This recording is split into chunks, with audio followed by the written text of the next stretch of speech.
सभी का स्वागत है। फेसबुक रविवारी लाइव में आप पुनः उपस्थित हैं एक नए प्रश्न के साथ। प्रश्न का उत्तर देने के लिए हमारे बीच मौजूद हैं श्री आज का प्रश्न अंजू जी का है, छत्तीसगढ़ से। आप कहते हैं कि प्राचीन काल से लेकर आज तक तथाकथित साधु संत महात्मा पंडित ज्ञानी जितने भी महापुरुष हुए हैं, उनमें से किसी ने शक्ति को, किसी ने कर्मकांड को, किसी ने पूजा पाठ को, कुछ ने चमत्कार को, समस्याओं का समाधान बताया है। पर आपसे पहले किसी भी संत ने सत्य की उपासना की बात नहीं की। क्या उन्हें सत्य का ज्ञान नहीं था? सत्यमेव जयते तो सभी कहते हैं, पर सत्य को जानने, मानने और सत्य ही हो जाने की बात क्यों नहीं करते? इस विषय पर प्रकाश डालने की कृपा करें गुरु जी। जी, स्वागत है। प्रश्न महत्वपूर्ण है।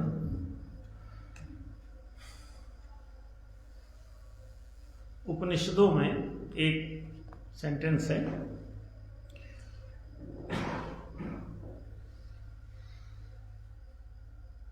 यो वै स धर्मः सत्यम वै तत्।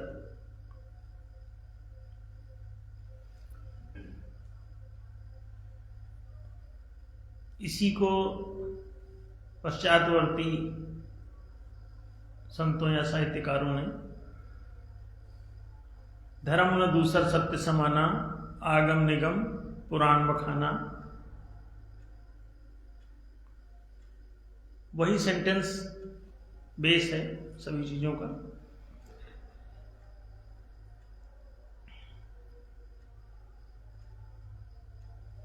सत्य ही धर्म है, इस बात को ज्ञानी विज्ञानी तो जानते ही हैं, लेकिन सामान्य बुद्धि से भी इसे आप देख और समझ सकते हैं कि जो बात सही सिद्ध होगी वही आप धारण कर पाएंगे। जो बात गलत सिद्ध हो जाएगी उसे आप धारण करके करेंगे भी क्या? उससे आपको लाभ क्या होगा? जैसे 2 + 2 = 4, तो 2 में 2 का जोड़ अगर 4 होता है तो यही बात सही है, सत्य है। तो आप इसे छोड़ करके बाकी जो कुछ भी जानते, मानते, जीते और होते हैं वो कितना हानिकारक होगा। आपने 2 में 2 का जोड़ 4 छोड़ करके 3, 5, 8, 15 कुछ भी अपने जानने, मानने, जीने और होने में लगा दिया,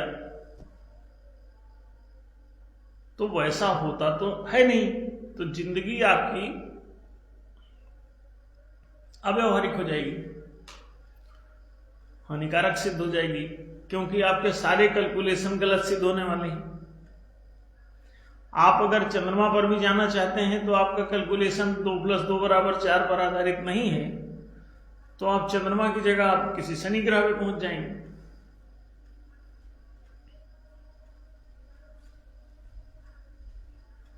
किसी सदग्रंथ में, धर्म ग्रंथ में धारण करने योग्य बात ही आप लिख सकते हैं।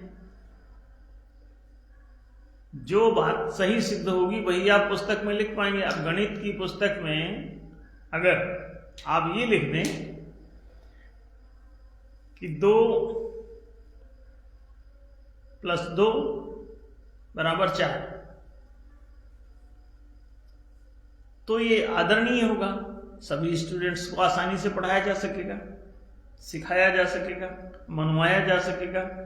माने इसे जनाना, मनवाना और ऐसा ही आचरण करना, सिखाना सरल है। लेकिन अब 2+2=4 छोड़ के जो कुछ भी वहां पर लिख दें तो पूरी मैथमेटिक्स ही बर्बाद हो जाएगी। उस ग्रंथ का क्या करोगे जिसमें ऐसा लिखा हो कि 2 में 2 जोड़ने से 3 या 5 होता है, 8 या 15 होता है। वो मैथ्स का किला ही ढह जाएगा, पुस्तक ही निरर्थक हो जाएगी। तो कोई भी चीज पुस्तक में धारण तभी की जा सकती है, जीवन में धारण तभी की जा सकती है जब वो बात सत्य हो, प्रमाणित हो जाए कि हाँ यही यथार्थ है। तो धारण करने योग्य वस्तु ही धर्म है। जिसे धारण नहीं किया जा सकता, अधारणीय है, धारण करने योग्य नहीं है, तो वो धर्म कहलाएगी ही नहीं, क्योंकि ध्री धातु से ही धर्म शब्द बना है। और ध्री धारण करने के अर्थ में ही ध्री धातु का प्रयोग होता है भाषा में। जो बात धारणीय ही नहीं है तो वो धर्म होगी ही नहीं।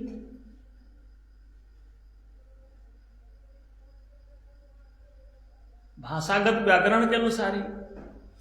तो ये सामान्य बुद्धि की बात हमने कही कि सामान्य बुद्धि के लोगों के लिए ये बात जो है वो भी सुवाच्य है। बहुत डीपली सत्य को जानना, सत्य का पक्ष लेना, सत्य के बारे में बात करना, सत्य को अपरिहार्य बताना, अनिवार्य बताना, सत्य पर निष्ठा रखना, श्रद्धा रखना और सत्य का आदर करना, सत्य को ही जानना, मानना, जीना और होना, ये तो जो डीप चिंतक हैं, डीप थिंकर हैं, डीप विश्लेषक हैं, बड़े गहरे साइंटिस्ट हैं, बड़े गहरे दार्शनिक हैं, अतिशय प्रबुद्ध वर्ग है, अतिशय ज्ञानी, ध्यानी, विज्ञानी, योगी, संत, महात्मा है, वो तो इस बात को कहेगा ही, एक्सेप्ट करेगा ही, करना चाहिए भी, बशर्ते कि वो ज्ञानी, ध्यानी, विज्ञानी हो। और सामान्य जन भी इस बात को स्वीकार करते हैं कि 2+2=4 ही मानने योग्य है, धारणे योग्य है।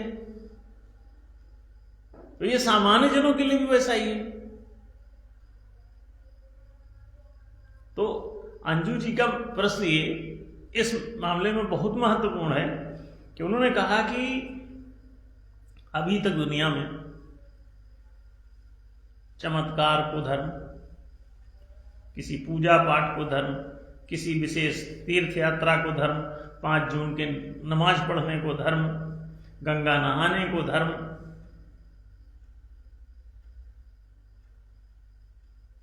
किसी विशेष प्रकार का पूजा पाठ, टंट घंट कुछ भी करने को धर्म बना रखा है। खजूर की डाली लेके रोज चर्च पहुंचने का धर्म, हर संडे को, कितनी ही बातें प्रचलित है।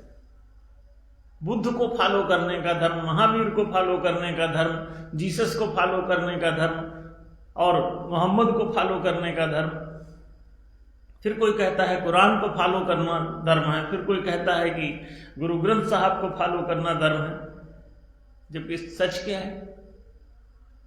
यो वैसा धर्म सत्यम वही तत्। तो वो बुद्धम शरणम गच्छामि तो कहते हैं, लेकिन सत्यम शरणम गच्छामि नहीं कहते। वो जय श्री राम तो कहना चाहते हैं, लेकिन जय श्री सत्य नहीं कहते। और शोध क्या कहता है, अनुसंधान क्या कहता है? सत्यमेव जयते, सत्यमेव जयते नानतम, ये ऐसा उपनिषद का वाक्य। जीतता सत्य ही है। लोगों ने शक्ति को धर्म घोषित कर दिया। कुछ ने कहा शक्ति की प्राप्ति धर्म है, शक्ति को प्राप्त करके क्या कर लोगे? जब शक्ति को जीतना ही नहीं, जीतना अगर सत्य को ही है। और कहीं भी धर्म ग्रंथ में आप ये नहीं लिखा देखते हैं कि शक्ति में वो जयते कहीं लिखा है, सत्य में वो जयते ही लिखा है, कहीं नहीं लिखा शक्तिर्जयति, सत्य में वो जयति। और नानृतम, वो अनृतम नहीं, जो अनृत है असत है वो जीतेगा नहीं, जो ऋत है जो सत है वही जीतेगा। तो जब जीत सत्य की ही होती है तो जो कोई भी हार रहा है दुनिया में वो ये सिद्ध कर रहा है कि वो सत्य के पक्ष में नहीं खड़ा हुआ रहा होगा, इसलिए हारा। भारत भी इतने वर्षों तक हारता रहा, हजारों लोगों ने भारत को हराया। पूरा मध्यकाल आप अगर देखें तो हार से भरा हुआ है, भारत का पूरा इतिहास पराजय से भरा हुआ है। मुगलों ने मारा, तातारियों ने मारा, हुओं ने मारा, शकों ने मारा, अंग्रेजों ने मारा, चंगेजों ने मारा, मंगोली संगोली जितने भी होते सब आपको मार के चले गए, पीटते रहे पीटते रहे। हाँ, जाने कितने लोगों ने यहां हमला किया। तो ये आप हारते, हार क्या बताती है? यदि सत्य में वो जयते ये आपका पेट वाक्य है, ये आपका धर्म वाक्य है, तो सिद्ध क्या हुआ कि आप कहीं ना कहीं शक्ति की उपासना कर रहे थे, चमत्कार की उपासना कर रहे। शक्ति से चमत्कार होते हैं, और चमत्कार काहे के लिए? आप चाहते थे कि बिना कर्म किए कुछ प्राप्त हो जाए। अब कर्महीन फल दैत्यता है, पशुता है। हर पशु शक्ति का ही उपासक है क्योंकि वो फल भोगी है। तो हर पशु ताकत ही बनाता रहता है अपनी। डायनासोर बड़े ताकतवर, हाथी बड़ा ताकतवर, शेर बड़ा ताकतवर, शेर शक्ति का प्रतीक। जानवर सबसे ज्यादा शक्तिशाली कौन है? मनुष्य अथवा पशु? तो देख लें आप, सांप तक तो शक्तियां लिए विष की बैठा हुआ है, अब बड़े बड़े दांत, कटीले नुकीले सुई जैसे, इंजेक्शन जैसा, वो काट के और दांत चुभा रहा है आदमी, डरा रहा है सबको। हर आदमी डरता है उससे। सांप देखते ही लोगों की रूह कांप जाती है। शक्ति का तांडव नर्तन देखिए। सत्य धर्म था, और ध्यान रखो तुम सत्य की उपासना करो। उपासना क्या है? सत्य को जानना, सत्य को मानना, सत्य को जीना और सत्य ही हो जाना। ये चार बातें सत्य की उपासना कहलाती हैं। सत्य को जानना, मानना, जीना और सत्य हो जाना। तो चार ये प्रोसेस है सत्य की उपासना की। अगर आप सत्य को जानने का प्रयास करें और सत्य को फिर जो जाने उसको मानने की 2 + 2 = अगर 4 ही होता है तो उसमें आस्था रखें, श्रद्धा रखें, उसे मान्यता दें।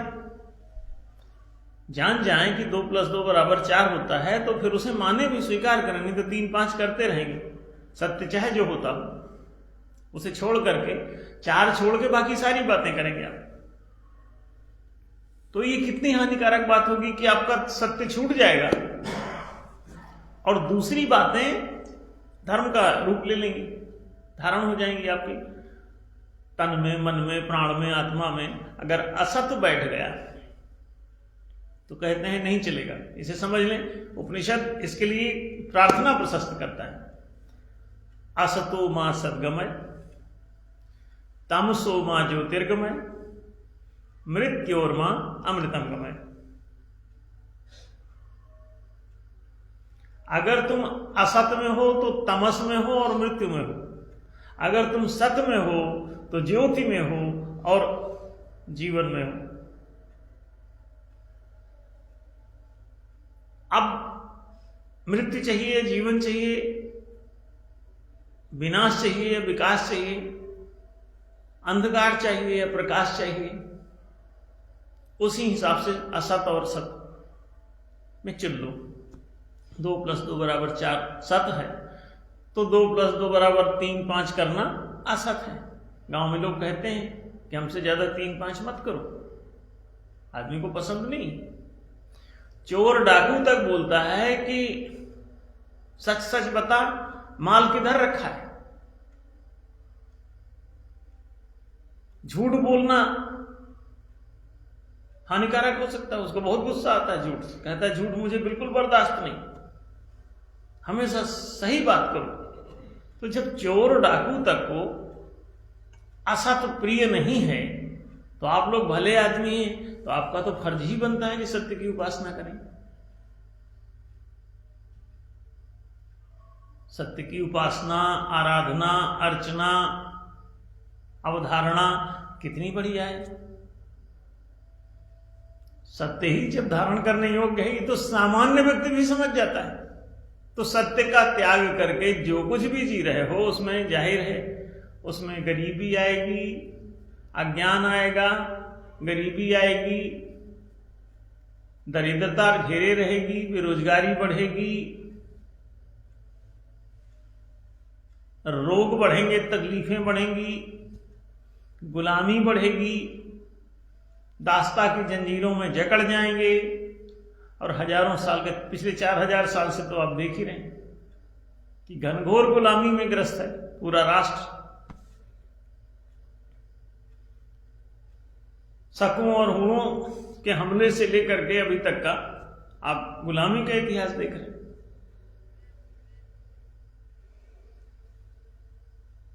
लगातार हमले, लगातार हमले, लगातार हार, लगातार हार। चोर उचक्का कोई भी हमला करके आपको हरा देता है, तो आप मतलब चोर उचक्के जैसी भी आपकी कोई औकात नहीं। इसका मतलब आप सत्य के अनुसार नहीं जी रहे। सत्य तुमको एकीकृत कर देता है, एकात्म कर देता है। दीनदयाल उपाध्याय ने एक पुस्तक लिखी, आरएसएस के पदाधिकारी थे, उन्होंने लिखा है एकात्म मानववाद। तो एकात्म मानववाद को ये सत्य का उद्घोष माना जाता है। एकात्म मानववाद नहीं, और आगे बढ़ के उपनिषद कहता है सर्वम खलु इदं ब्रह्म, ब्रह्म सर्वम, सर्वम ब्रह्म। ये सारा जगत, सारा ब्रह्मांड ही ब्रह्म का प्रकट रूप है, ब्रह्म का अभिव्यक्त रूप ही ब्रह्मांड है, ईश्वर का प्रकट रूप ही जगत है, परमात्मा का प्रकट रूप ही संसार है। तो जब प्रकटता है तो वो जड़ता को ओढ़ लेता है, तभी तो पत्थर बनेगा, पेड़ बनेगा, नहीं तो कैसे होगा। तो जड़ता को ओढ़ लेने पर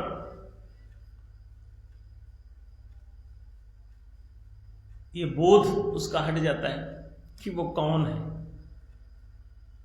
तो जब वो जगत के रूप में व्यक्त होता है, तो जगत में जितनी चीजें दिखाई देती हैं आपको, वो सब बोधहीन है, क्योंकि उसने जड़ता ओढ़ी, मूर्खता ओढ़ी, तमस ओढ़ा।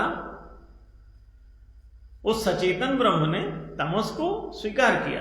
स्वीकार करने से जगत की रचना तो हो गई, लेकिन जगत में ये विपत्ति पैदा हो गई क्या, कि वो ये भूल गया कि वो कौन है। इसीलिए संत महात्मा कहीं आपको समझाते रहे, पूछ ही डालो मैं कौन हूं, मैं कौन हूं। नो दाई सेल्फ, अपने को जानो। तो अर्जुन भी वही कहता है, नष्टो मोह स्मृतिर्लब्धा। विस्मरण हो गया था, अब आत्मस्मरण हो गया कि अच्छा मेरा एग्जिस्टेंस ऐसा है। अहम ब्रह्मास्मि तो त्वम तदसि, ये जो एक है वही दूसरा है। तो एक दूसरे को दूसरा मानकर उसके साथ दुश्मनी करे या उसके साथ मित्रता करे, मैत्री करे, तो मैत्री धर्म हुआ और शत्रुता अधर्म हुआ। क्यों? वो सत्य के विपरीत थी। सत्य ये था कि इस दुनिया में ब्रह्मेतर कोई चीज है नहीं, ब्रह्म से हटके दूसरी कोई चीज ही नहीं है। जैसे मिट्टी के घड़े, चाहे जितने एक सुराही हो, चाहे कप हो, प्याला हो, मटका हो,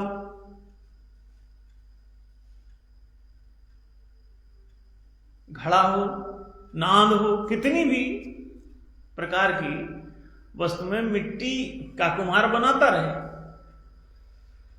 लेकिन उसको तो पता है ही कि ये सारे मिट्टी के ही उसने बना, भले इन घड़ों को बनने के बाद पता नहीं।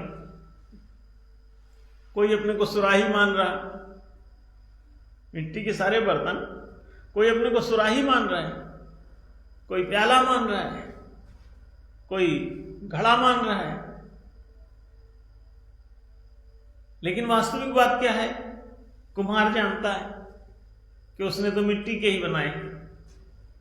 सुनार जानता है कि जितनी भी चीजें हैं, गहने हैं, सारे गहने एक ही सोने के ही उसने बहुत सारे गढ़ दिए, तरह तरह के गहने। उसी से सोने से ही अंगूठी बना दी, सोने से ही उसने कंगन बना दिए, सोने से ही बिंदी बना दी, सोने से ही झुमक बना दिए। तो ये सारे आभूषण अब बनाए तो सोने के ही, लेकिन ये अलग अलग नाम, अलग अलग गुण, अलग अलग उपयोग वाले हैं। तो ये भ्रम पैदा होता है कि ये सब अलग अलग है। लेकिन जो इस बात को देख लेता है, तो बड़े बड़े ऋषियों मुनियों ने ये देखा, तो उन्होंने कहा एकम ब्रह्म द्वितीयो नास्ति। तो यहां पे दूसरा कोई है ही नहीं, एक ब्रह्म ही। जो कोई भी दूसरा अपने को किसी पहले से भिन्न मानता है, वो अज्ञान के कारण ही मानता है। इसीलिए इस जगत में हिंदू मुस्लिम दो प्रकार का जीव नहीं होता, सिख ईसाई दो प्रकार का जीव नहीं होता, हिंदू सिख दो प्रकार का जीव नहीं होता, हिंदू ईसाई दो प्रकार का जीव नहीं होता, जैन बौद्ध दो प्रकार का नहीं होता, हिंदू बौद्ध दो प्रकार का नहीं होता। ये सब एक ही प्रकार का होता है। लेकिन ये समझने के बाद, ज्ञान को सुनने पढ़ने के जरिए, इसे समझ जाने के बाद ये एकात्म मानववाद का सिद्धांत पनपता है। तब फिर विश्व बंधुत्व और वसुधैव कुटुंबकम की घोषणा होती है। सारी धरती एक ही परिवार है। अगर एक ही परमात्मा पिता से सबका जन्म है, सबकी उत्पत्ति है, सारी रचना उस ब्रह्म तत्व से ही सब चीज की हुई है, तो इस दुनिया में ना कोई दूसरी जाति है, ना कोई दूसरा व्यक्ति है, ना कोई दूसरा जीव है, ना कोई दूसरी वस्तु है। अभी वही पानी पीते हो तो बताते हो पवित्र है, थोड़ी देर बाद उसी मुंह से पीते समय वो पवित्र, और उसे त्यागते समय वो मूत्र। तो अब वो है एक ही चीज। इधर पिए तो गंगा जल, उधर किए तो पेशाब। एक तरफ पानी कहते हो, दूसरी तरफ पेशाब कहते हो। तो अच्छी बुरी दोनों ही चीजें वो हैं तो एक ही। गुणात्मक परिवर्तन हो रहा है, इसमें गुण अलग है, उसमें गुण अलग हो गए हैं। तो पानी तो है, लेकिन अभी उसमें पवित्र गुण हैं, और जब उसमें अपवित्र गुण घुस जाते हैं तो वो पेशाब हो जाता है। फिर से वो अपवित्रता हटा दी जाए तो वही पेशाब पानी बन जाता है। फिर से धरती में आपने उसे डाल दिया और धरती में नीचे सोख गया, सोख के नीचे चला गया, और मिट्टी में उसका जो विषाणु, कीटाणु, जीवाणु, बैक्टीरिया जो थे वो सब ऊपर ही रह गए, और पानी नीचे चला गया, छन गया, तो पवित्र हो गया। फिर नीचे जाके वो फिर बोरिंग के माध्यम से, नलके के माध्यम से फिर ऊपर आ गया, और आप फिर गिलास में भर के वापस पी रहे।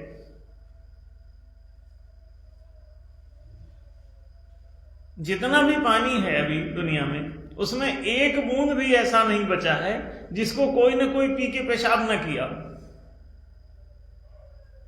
हर बूंद पेशाब के रास्ते से आगे बढ़ चुकी।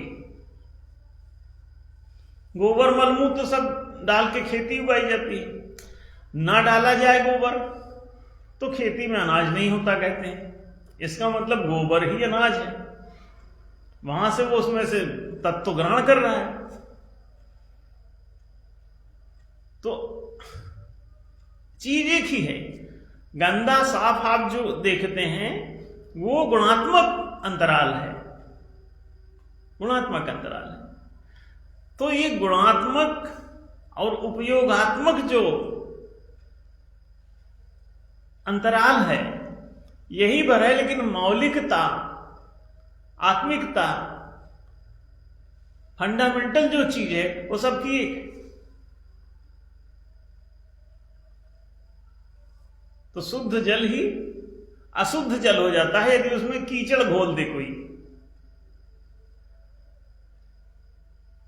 और वही अशुद्ध जल आरओ से गुजार दो तो फिर से शुद्ध जल हो जाता है। घुले हुए कीचड़ को आप आरओ से गुजार दो। लोग बताते हैं कि नाली के पानी को भी अगर आरओ से गुजार दो तो वो शुद्ध हो जाता है, अब पीने योग्य बना देते हैं नाली का पानी। इसका मतलब क्या हुआ कि मूल तत्व तो उस नाली के पानी में वही है। इसीलिए प्रत्येक व्यक्ति, चाहे चोर हो, डाकू हो, लुच्चा हो, लफंगा, उसमें गुणात्मक ही केवल अंतराल हैं। अब बाकी मूल आत्म दृष्टि से आप देखेंगे तो आत्मवत् सर्वभूतेषु यह पश्यति स पंडिता। सत्य को जानने, मानने और जीने के लिए जो उपदेश की आवश्यकता थी वो नहीं किया गया, ये बात इस प्रश्न में ठीक कही गई। सत्य को ही जानो, मानो, जियो और सत्य ही हो जाओगे। जानो, मानो और जियो, होने के लिए तुम्हें कुछ नहीं करना है। होना तो प्रतिफल है, करना तीन ही, सत्य को जानो, सत्य को मानो और सत्य को जीना प्रारंभ कर दो। माने सत्य के अनुसार ही आचार व्यवहार करो। सदाचार और सद्व्यवहार ही सनातन धर्म है। तो जैसे ही इसको आप स्वीकार करते हो, सत्य की उपासना का रंग ढंग आपके जीवन में उतरने लगता है। सत्य को जानने, मानने, जीने का प्रयत्न प्रारंभ हो जाता है। उसी दिन से सत्य होना शुरू हो जाता है। आपका व्यक्तित्व ब्रह्मत्व को प्राप्त होने लगता है। आपको अलग से कोई ध्यान, कोई साधना, कोई नौटंकी और ये सब करने की जरूरत ही नहीं। सत्य की ही उपासना करो, आपका सब काम हो जाता है। सत्य कहता है दूसरा कोई नहीं, दूसरे के कारण ही तनाव होता है। मेडिटेशन क्यों नहीं लग रहा? क्योंकि मन में द्वैत है, द्वंद्व है, भय है। आप आंख बंद करके उस द्वंद्व के शिकार रहते हो। ऐसा या वैसा का इतना उलझन है मन में कि एकाग्र ही नहीं हो पाता किसी विचार पर, एकाग्र नहीं हो पाता, ठहर नहीं पाता किसी भाव पर, तो उसका सर्वस्व खो जाता है। ज्ञान, गुण, कौशल सब नष्ट हो जाता है। तब परिणाम ये होता है कि आप बिल्कुल पिछड़े हुए, एकदम घृणित अवस्था को प्राप्त हो जाते हैं। मानवता तक आपकी नष्ट हो जाती है। मन से ही ज्ञान होता है। अगर मन का आपने उपयोग नहीं किया तो आप अपनी मानवता का मूल्य खो बैठे, और खो बैठे तो सब बिगड़ गया। हाँ, हमारे द्वारा फिर से इस सत्य सनातन धर्म को जीवित किया जा रहा है। पिछले 35 सालों से हम लोग काम कर रहे हैं इस पर। इसके सारे ग्रंथ लिखे, सारे धर्म ग्रंथ लिखने पड़े, क्योंकि आप जानते हैं कि कलिमल से धर्म सब लुप्त भय सदग्रंथ। और दम्भी ने निजमति कल्पी करी प्रकट किए बहुपंथ। दम्भियों ने सत्य को हटा दिया और ब्रह्म की जगह दम्भ की पूजा करवा दी। बुद्धम शरणम गच्छामि, सत्यम शरणम गच्छामि कहना था, सत्य की शरण ग्रहण करो कहना चाहिए था। तो उन्होंने कहा सत्यम शरणम, बुद्धम शरणम गच्छामि, बुद्ध की शरण भेज रहे सबको, कह रहे हैं बोलो कि बुद्धम शरणम गच्छामि, बुद्ध की शरण जाता हूं। तो बुद्ध की नहीं, तुम सत्य की शरण में जाओ, तब उद्धार होगा तुम्हारा। कमिटमेंट बदलो, सत्य की उपासना करो। सत्य ही तुमको प्रेम सिखाता है, न्याय सिखाता है, पुण्य सिखाता है, तो तुम्हारा जीवन सुंदर हो जाएगा। सत्य की गंभीर उपासना करोगे तो तुम प्रेमपूर्ण हो जाओगे, और सत्य की मध्यम उपासना करोगे तो न्यायप्रिय हो जाओगे, और सत्य की न्यूनतम उपासना करोगे तो पुण्यात्मा हो जाओगे, पाप धोने की चेष्टा करोगे। और न्यायशील आदमी तो पाप और अपराध करते नहीं, तो कहता क्या जरूरत है। तो सनातन धर्म सत्य पर ही आधारित रहा है, वापस हम लोग ला रहे हैं, आ रहा है। ये धर्म संस्थापक संघ इसी कार्यक्रम को संचालित कर रहा है। सत्य सनातन धर्म की जय। तो बात स्पष्ट हुई होगी। जी गुरु जी,